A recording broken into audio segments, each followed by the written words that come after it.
If you're watching this on YouTube, I just want to let you know that if you'd prefer to listen to this episode as a podcast, you can click the link down in the description, which will take you to our Spotify, where we will be uploading all of our longer review type videos as podcasts. And if you'd rather keep watching the longer videos here on the channel, that is fine too, because in addition to being on the Spotify, they will continue to be posted on this YouTube channel.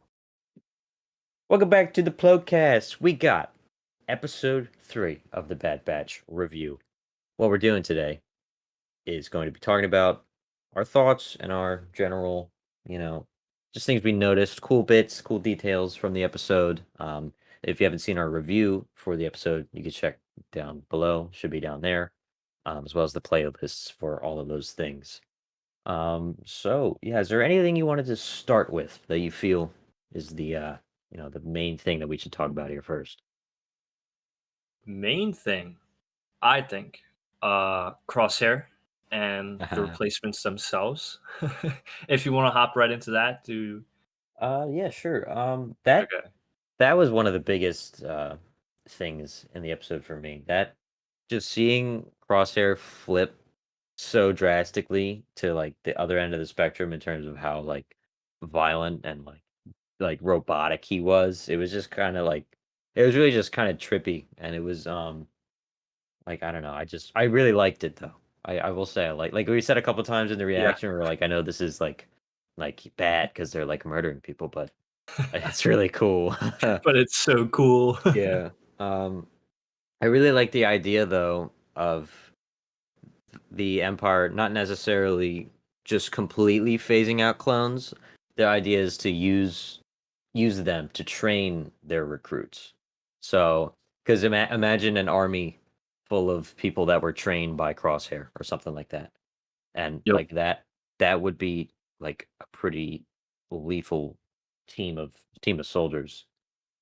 But I believe that's the what was the operation called that they were talking about? It was um like something War Mantle. War Mantle. Yes, I'm glad you remembered because it was Yeah. on the tip of my tongue. Um I didn't think I'd heard it before, but I looked it up. Apparently the first time we hear about that is in Rogue One. There's a line about it in Rogue One. And it's basically just the Empire converting to conscripted recruited soldiers from clones. Very Um, interesting. but how did you feel about Crosshair? I think like for Star Wars in general, this kind of theme, like the Empire are not the good guys, um, was very significant because it's always like you kind of assume like, yeah, the Empire stinks, like they're doing this on all these planets, but here we're literally seeing them like execute like point blank Yeah. shooting and killing people. This is what Order 66 was. We saw a lot of it in Episode 3, but more on like the Jedi, like Anakin. We saw focused on him, and like I guess for me, I was always like, well, yeah, Anakin turns to Darth Vader. Of course, he's going to do these awful things. But now we're seeing like the clones themselves, even recruits like the new stormtroopers doing like slaughtering people, and like we've never seen it like this close and this intimately before. The other thing I would like to bring up, like Episode 4, the stormtroopers murder Uncle Owen and Aunt. Yeah. Wait, yeah, Baru. Baru. Okay, Uh-huh. but yeah, like the stormtroopers, like have always like we always like kind of knew, yeah, they kill people, they're ruthless, but now we're actually seeing them just gun down these people, and it was like you said, like the tone of it, like ooh, it was cool to watch, but just like it was like impactful. So Yeah. I really liked how they showed us like the difference between like a human like a recruit with not necessarily human but just like a recruited person that has their own thoughts and beliefs compared to someone who's basically their entire personality and life has been implanted in them yep, like with like with Crosshair and his inhibitor chip. All he cared about was following the orders, getting the job done, but the one soldier who was standing up to him realized that it was wrong to just execute the civilians, that they should bring them in for questioning. And I just really like how we're seeing like and they were like butting heads already before that. So with that actually I was anticipating like throughout the rest of the show, or at least a couple episodes, Crosshair and that guy were gonna have like a rivalry, and they were gonna like fight over who gets to lead the squad. Which would have been really cool. Like I thought they were gonna like compete, like try to like outdo each other or I don't know, but um, I kind of like what happened instead though, with just Crosshairs like, nah, I'm not messing around. You don't want to listen to me and your superiors, then you don't deserve to be on this team or on this universe. And he just like executed him Yeah. essentially. Um, and the other troops who probably felt the same way that the first guy did originally, like with not killing the civilians, immediately they just followed any whatever Crosshair said. They executed the civilians just no hesitation after Crosshair gunned down that poor dude. Um, Yeah. so Like, from that we can yeah. tell his inhibitor chip treatments or whatever are clearly working because Crosshair, even I don't even know if Crosshair like at the beginning of the show would have been that brutal. There's no way we would know, but like it shows that whatever they did to his chip definitely like he just does not care at all anymore. Oh my goodness, yeah. Yeah, it just shows you the power of those chips.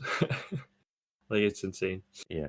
And I kind of wonder if we'll get any more because like there was that one shot of him sitting down on his bunk, like, and he was just looking, and, like just thinking about stuff. I wonder if we'll see like maybe they go too far and they're like overloading his head and like or there's some sort of mental like problem comes up with him and this chip or like he starts like fighting it or like and he just starts making weird decisions and there's definitely more room for them to go from here instead of him just being this brutal, soldier. Um, I I hope we get to know the other soldiers too, because like we've seen their faces and one's already dead. Yep. So I want to see I don't know, maybe we'll get a couple scenes of dialogue with the remaining three. Um, but yeah.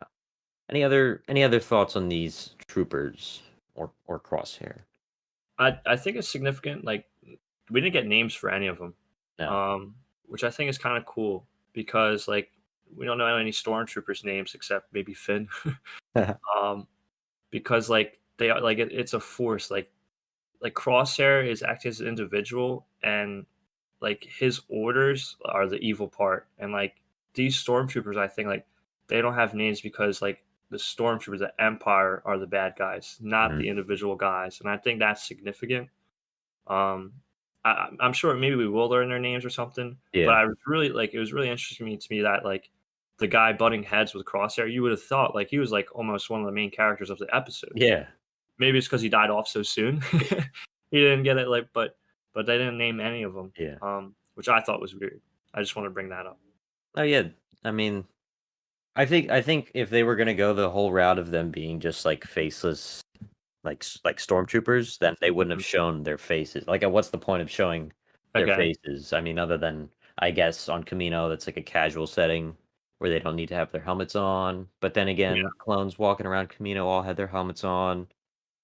Like they made CG models for these characters with their faces, so there's I feel like there's probably purpose there. But I also like the idea of having nameless just yeah, stormtroopers basically, which is what we got with a lot of the clones already. Like they've been stripped of their colors and ranks or whatever, and they're just basic. They're basically stormtroopers. yeah. That's what I was trying to get at. I think that's a cool route like to go down. But who knows? We might like literally next episode they might name them. So Yeah. Also, this won't apply to many people, but this is proof that Hasbro goofed on their Elite Squad clone Black Series figure. They made it all black when they're like dark gray with black stripes and details. Just wanted to point that out yep. because Hasbro pulled a Hasbro, but Shout out that's okay. Hasbro for stinking at their jobs. HasBLOW, am I right? So the next thing I wanted to move into is Omega and the Bad Batch, who kind of had it kind of seemed like they had the B plot, like the B Yeah. story for this episode. I think it did. I think it got more screen time than the other stuff, but it felt like the less important.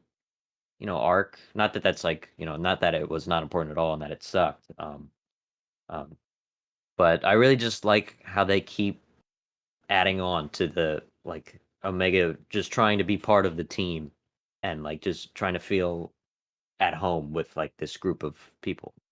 What did you see from that in this episode? Yeah, a lot of like the people's predictions, I mean, in our comments online in general, and even between me and you, is that she's gonna like learn everyone's abilities and she's gonna be kind of like the composite of the Bad Batch. Yeah, And right now, for sure, like she's learning Hunter's abilities. Like yeah, she the tracking. she had like her quote was, "I tracked him just like you." Like so I think like we were saying that she might get an episode like with Tech or with Wrecker and Echo, like an episode learning their abilities, which I think would be cool. I think this was just the start though, at least with Hunter. I think she'll have more time with Hunter. Him being Yeah, like almost a patriarch, like the big brother figure. So I think there's more to come with her tracking abilities, quote unquote. But this was cool to see because really it was Omega on her own. Because Echo and Tech were back by the ship. Hunter got knocked out by the moon dragons. Wrecker hit his Um, head, which we'll talk about. Wrecker is wait, no, he's building her bed with a Making headache. a room. um, but she was able to track him down. She realized the thing like was attracted to energy through the flashlight, which is cool. Like Hmm. she was thinking on her feet. She didn't have to use the gun, but she brought it. And it really feels like she's maturing into like her own little role Yeah, in the group, which is really cool to see.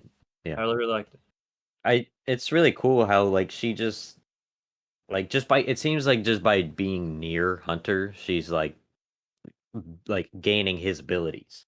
It's weird. Hmm. Like we saw her like pick up the dirt to try to copy him again, just because that's what he was doing. Yep. But like eventually she realizes she's like, oh well, the mission was to get this part, so I'm gonna go do that. And like she picks up a flashlight and a blaster. She's like, all right, here we go. I'm just gonna try, see what happens. But, like she finds a creature, she knows not to immediately just blast the crap out of it. Yeah. Because that's what I would have done probably. Yeah. I was Um, about to say. not Me too. saying that she did the wrong thing. I'm saying I would have done the wrong thing and just shot the hell out of it out of just fear. Um, but she realized she remembered that it consumes energy and not like organic substances. So we realized that she could swap the flashlight for the capacitor, and then she just it's just really cool. And she didn't even, other than like when it was like up in her face, like yelling and growling, she really didn't seem that scared. Yeah. She probably was, like definitely a little bit, but like she just showed that she was like focused and she knew what she was doing. And I hope we get more of that, um, especially with the other members too. Like if we get to see her learning like their abilities.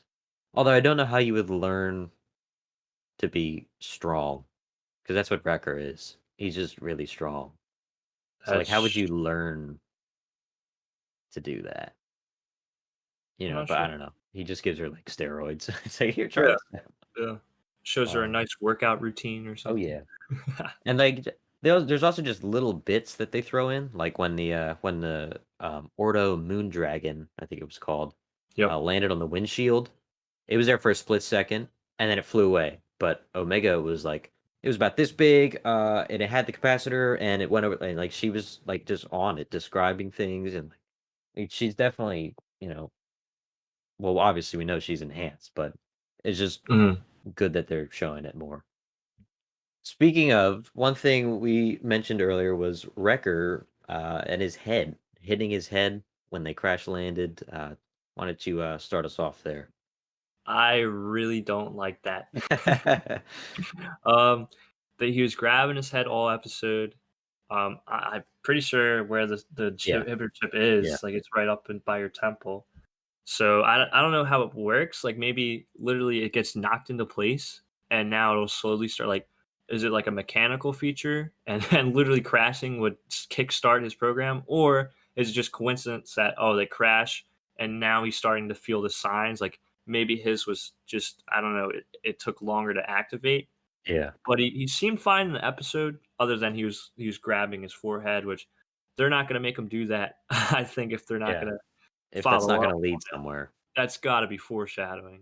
Oh yeah, But he made Omega her own room. Like I feel like Crosshair when his activated, he was like, "Oh, I just got to do my orders. I got to follow him." Like he became distant from the group.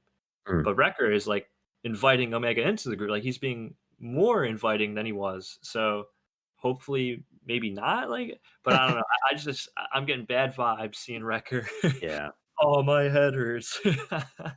There's Not no way that's on accident, and the yeah, location is exactly the same as where the chip is.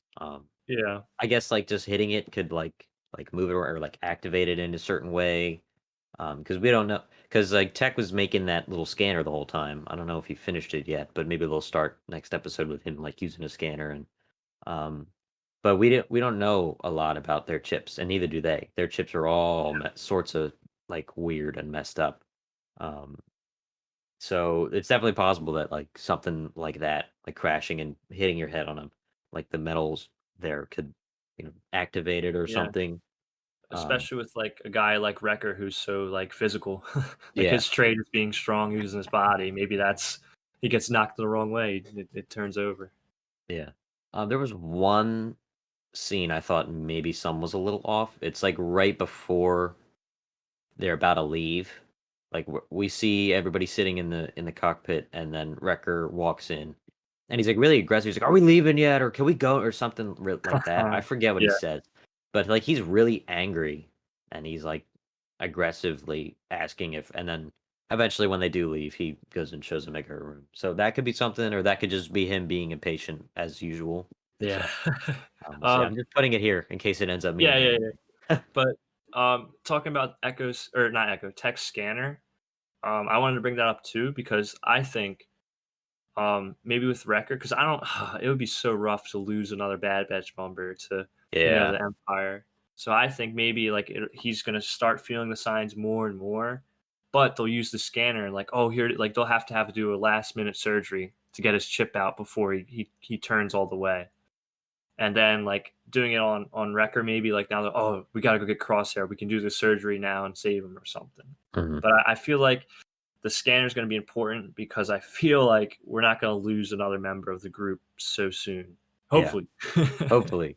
Yeah. Um, that could be uh what Rex ends up being involved with, because I don't know, maybe because since he had his chip out, he might be able to help Tech with like some expertise on like where it is exactly, and because he has a scar and he knows Yeah. it's right there. Um, so maybe that could be part of they go seek him out, or just to try, and because now we know Cut told them that he told them about the chips, so maybe they look for him to try to maybe Wrecker starts like going off the rails a little bit. Like he's Mhm. slowly showing more signs of being like aggressive or angry or something. And it just devolves slowly until the point where like we got to get that out of him. Uh, so yeah, anything else on our core group that you wanted to bring up? One more thing about Omega. Oh, Megan. That again, I harped on it last episode, and I don't know if it's important. Her hairdress, not present at all this episode. So she took it Mm, off, and it hasn't come back. I might be reading into it too much, but I think maybe she's like that's from her old self, and now she has it off because oh no, I'm with my new family now. Maybe that's a reason, maybe, but I do think it was like not at all. It was not at all present. I rewatched and I made sure. yeah, So just pointing that out, yeah. something I noticed. Every episode, we'll keep you updated on All right. Headdress Yeah, Watch. I'll be the headdress man. Oh. And here's Paul with your headdress update. Still This no episode, headdress. headdress missing. Will Omega wear it again? Dude, I'm telling you that the scene from last episode when she's like rubbing, No, like yeah, I I agree. feel like there's more. But yeah, so I That'd paid be cool. attention. Yeah. Um, one of the probably the biggest thing I took away from this episode was just a little scene that we got of uh Lama Su and Nala Se. Those are their names, right? I know I might have Namaste, swap. I No, know. it's like Nala Se and Lama Su, I think.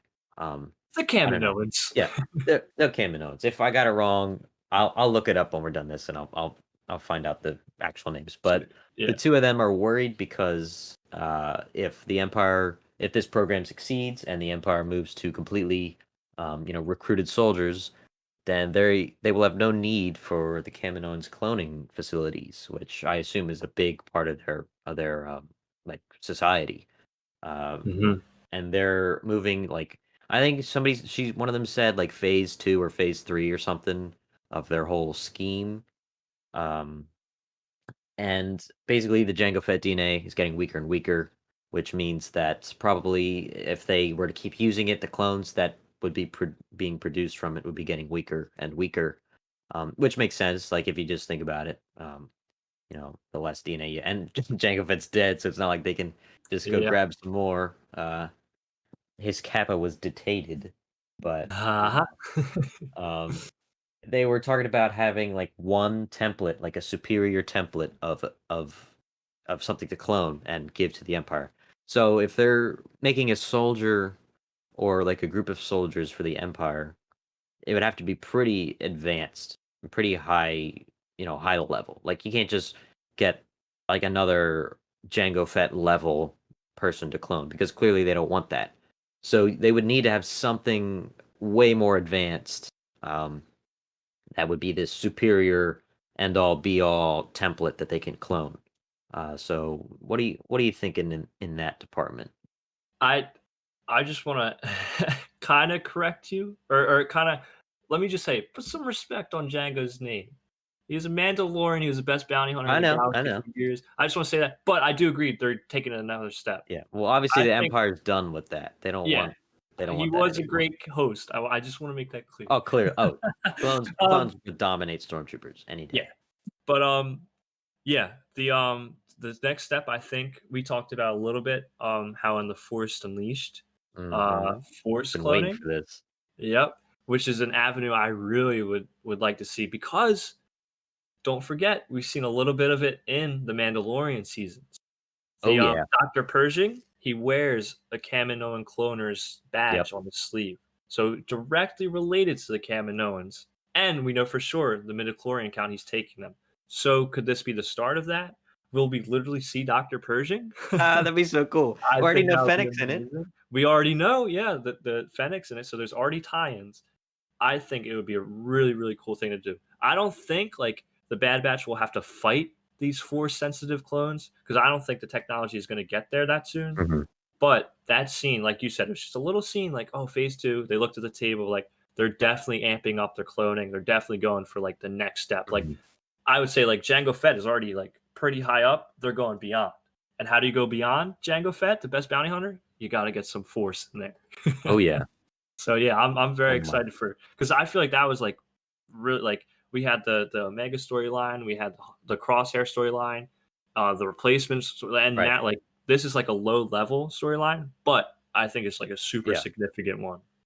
Yeah. That was the biggest takeaway for me. I know in our Yeah, video, at least, if people are concerned that we like miss stuff because we're reacting and talking over the episode, we watch the episodes like at least 2 or 3 times. yeah. Like including the reaction and then after. So it's not like it's I'm never gonna find out what happens because we were talking.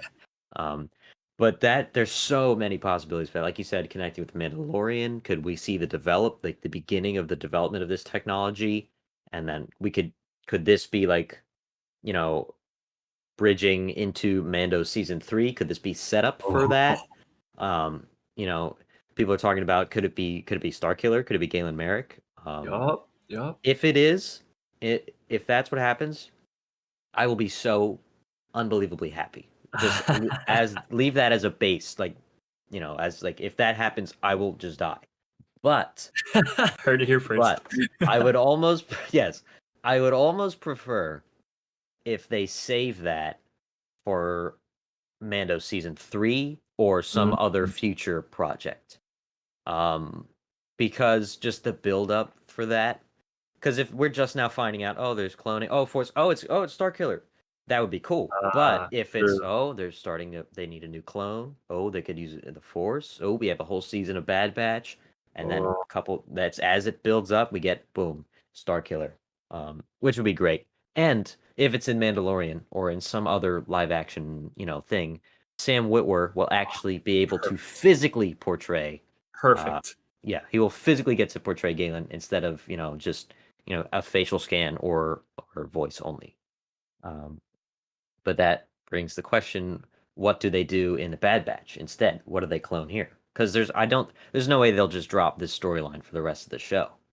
Yeah. Are they planning on cloning the Bad Batch themselves to have like an anti-Bad Batch, and they maybe have to like duke it out at some point? That would be I cool. thought that'd be pretty cool. Like I've been trying to think of an example, like the main group of heroes has like an evil version of themselves or something. I The what's it called, like Bizarro, and Yeah, for like something Superman, like yep. that. That would be, um, but that would be pretty cool. And as I was thinking of that, I was writing down notes. I kind of pieced it together. This is not. I'm just a theory, a far-fetched, Bombshell? unlikely theory. Okay, Omega has been working with the Bad Batch.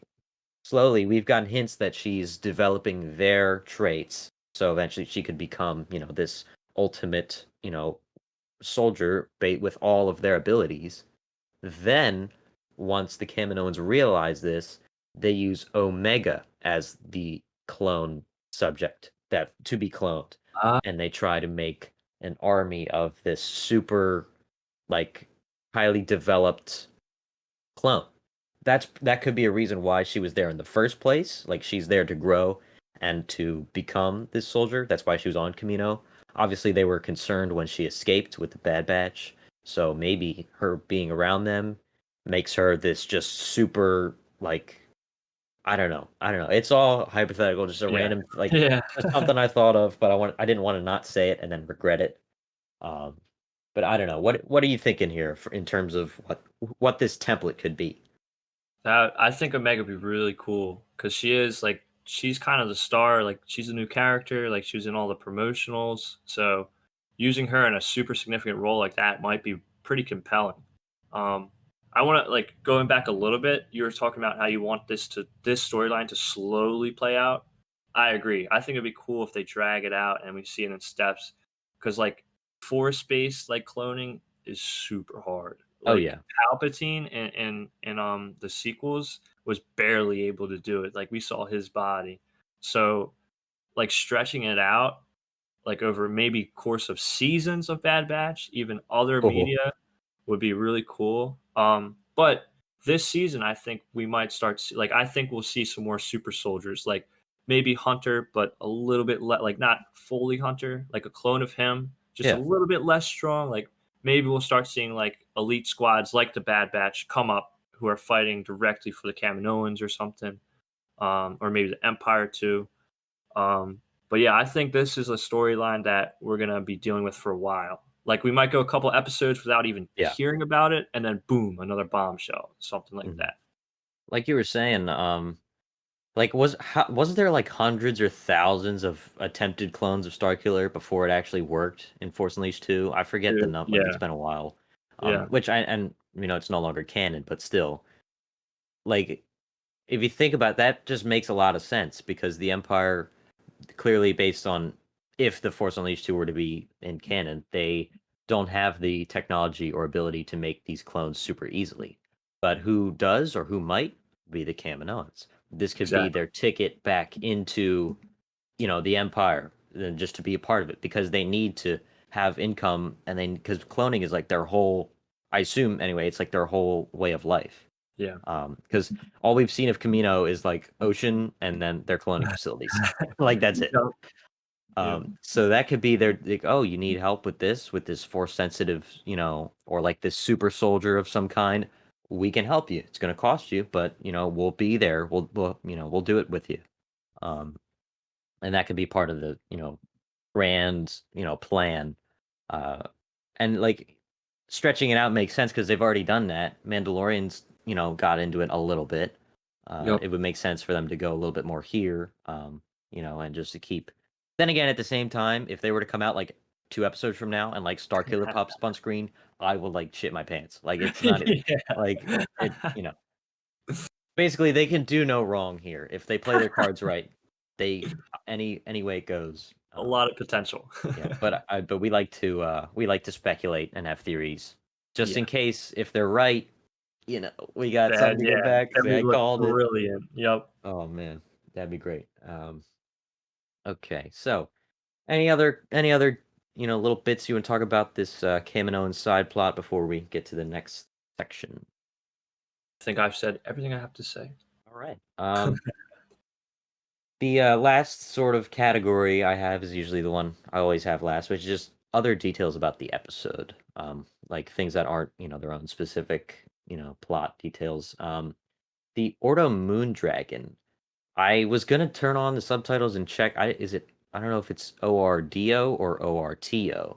It is Um, ORDO. I always have DO or subtitles on. TO? D as in D? dog. Okay.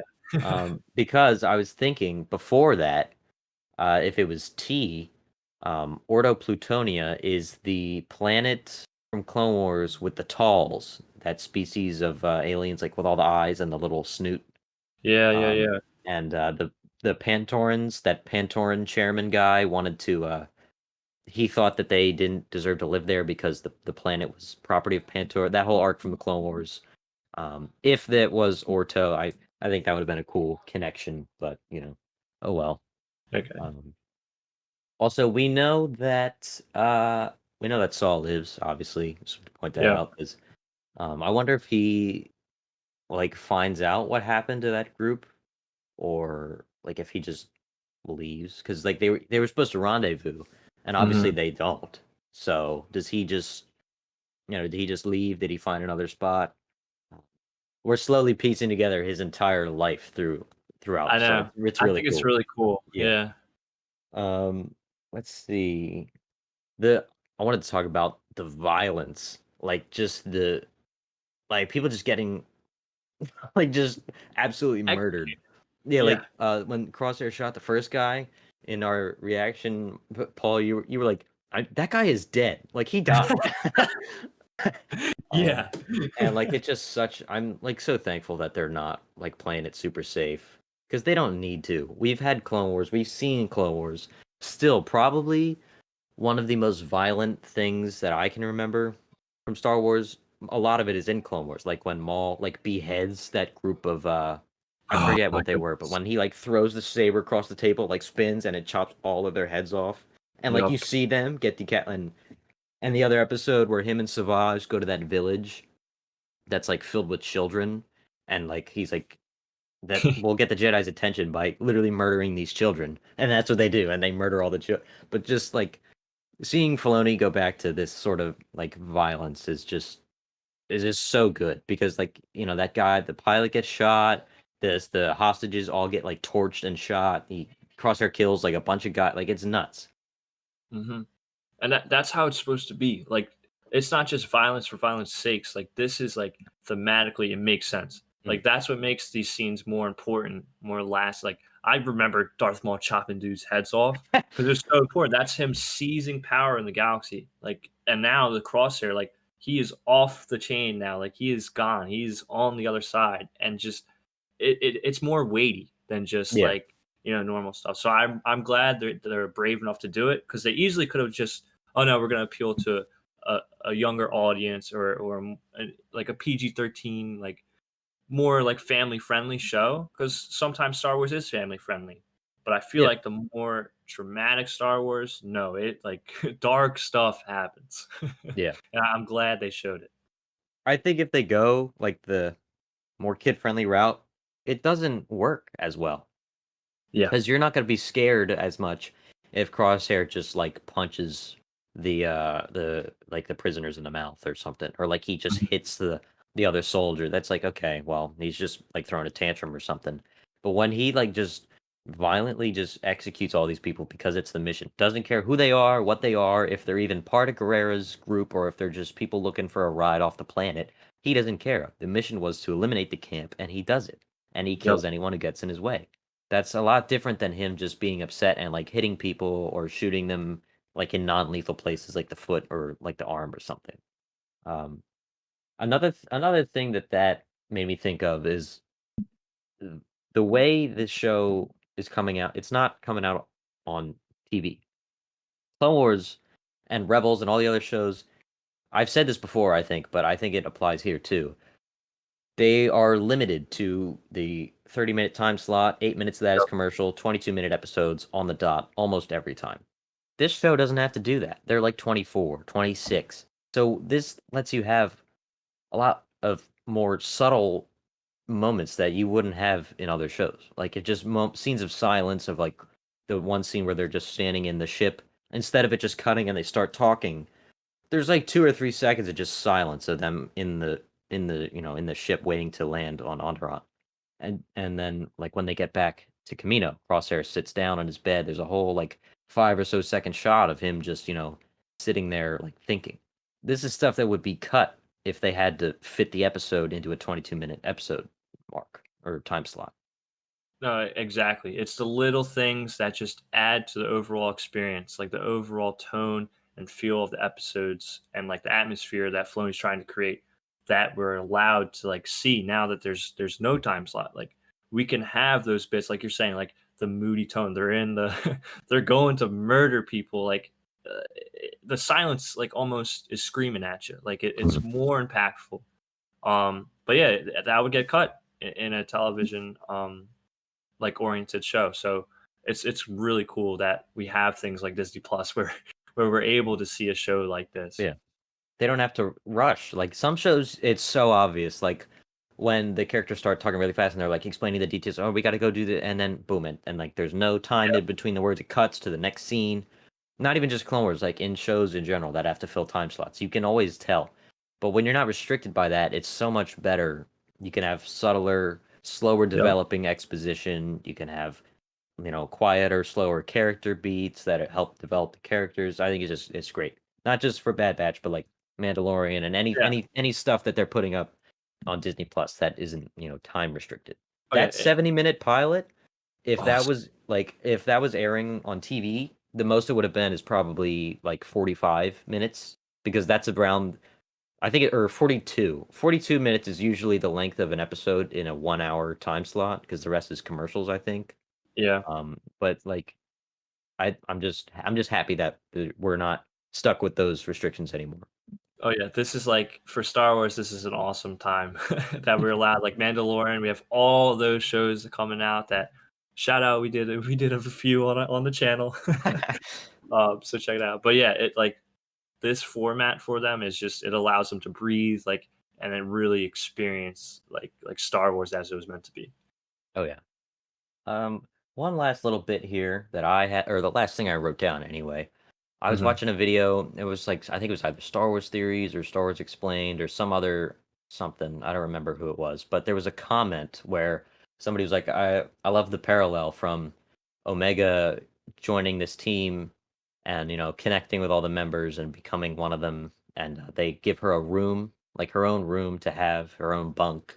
Like she gets her new family essentially, and the parallel to Crosshair returning to the same home he's always been in, but with nobody that he can relate to or talk to, and he Uh, sits down on his bed that he's always had, and it's just he doesn't care because his none of his friends are there, none of his family's there. I just wanted to say that because that was a cool comment. I didn't write down who said it, but it wasn't me. So yeah, no, that's awesome. I'm yeah. glad you pointed that out. Yeah.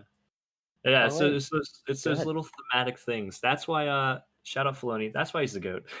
It's those little things like that that's even hard for us to notice that when you do notice like wow, like Yeah, that's good that's awesome. screenwriting. Man, But yeah. I just hope so badly that Filoni takes over Star Wars. Yeah, Or like he's at a higher level than what he is now. Like just something. He needs to be in charge of so much more. they Imagine if this ends up leading to the Starkiller thing. You know how many oh fans, like goodness. what kind of casual fan is gonna know who Galen Merrick is? I Like know. he knows Star Wars. He doesn't just know it. He knows it. He's made it. Like it's Mm. just if he were to get any higher leadership, like job or position, I think like the whole entire community would benefit. That's all. I That's all I'm saying. George Lucas, when it was still Lucasfilm before he sold to Disney, the position he had, literally, he was the end all be all. Every Hmm. single thing came through him. I want Filoni in that role. Yeah, I think he's with what he's done so far, he's earned it. yeah, Sorry for this tangent, bringing up Filoni, but he deserves all the credit in the yeah. world He because made once the show, even so it's even on with this topic. show, Yeah, even with the show, like he's on fire. He's been on fire for years, and I Mhm. think like I all the Star Wars he's done has been awesome. So I want to give him the rest of Star Wars, like the movies, like have the final say go through Filoni. Yeah, That's my opinion. yeah. That would just be ugh, I don't even Yeah. know. Like, even like, George Lucas, like, I think did he went to the Force Awakens premiere, but I don't think he went to the other what premiere like, he didn't even attend, I don't think, the Last Jedi premiere or anything like that. I don't think He's so. been absent pretty much from Star Wars in general. Filoni, Favreau, and Mandalorian come along, he's on set with On Ahsoka set. and Grogu. Like, I'm he's sorry, just, it's like, awesome. marveling at this creation that him and Filoni had, because it was him and Filoni that made Ahsoka. That's, Yep. that's their character. So he's, like, the 2 of them, George trusts him. They have a connection. Like, it's Yes. just it would be really great. George Um, birthed like this is all his creation, and like I really think Filoni is the yeah. successor. Like All it's George needed was somebody to edit his scripts and write actual dialogue for him. yeah. So, that's the Yeah. one thing that he was never. Yeah. But his world building is insane. Like all of Star Wars is it's we could talk about this Yeah. for hours, but Filoni is the next George Lucas. Alright, so, sorry for the little tangent, but it had to be said. Um, Had to. anyway, anything else for the episode before we. I did want to just continue to harp on the animation quality. Oh, I'm yes, absolutely. dumbfounded by it every episode. I will probably mention it every single review. I'm sorry, but it deserves the credit. It's awesome. Yeah, it But I just definitely yeah, I want does. to get that out there. Like, you mentioned like, you said a couple scenes, like the flashlight and, like, the little dust particles or, like, the Yup. smoke, just the tone it sets with, like, the smoke coming off the ship because it's all damaged. Just it Exactly. just looks amazing. I can't believe that we've come to here. Oh, I know. I remember watching the Clone Wars movie when I was a little kid, like, on repeat, and I'm thinking, "Wow, this looks so cool. I love this animation," and the fact that we're here is just crazy. But yeah, that's everything I had. That's everything we had for episode 3 of the Bad Batch Replacements. Let us know what you thought of this episode. This one, like I said in our review, I placed it a little bit above episode 2, mostly because of the Crosshair bits and also the how much like theories that it's led to, just the Yeah. possibility of all this, stuff with the cloning. So for that I place it a little bit above episode 2. Not saying episode 2 is bad. I love episode 2. Not Attack of the Clones, episode 2 the Bad Batch, just to clear that up. I Um also love episode 2, Attack of the Clones. I just want to clear that up. yeah.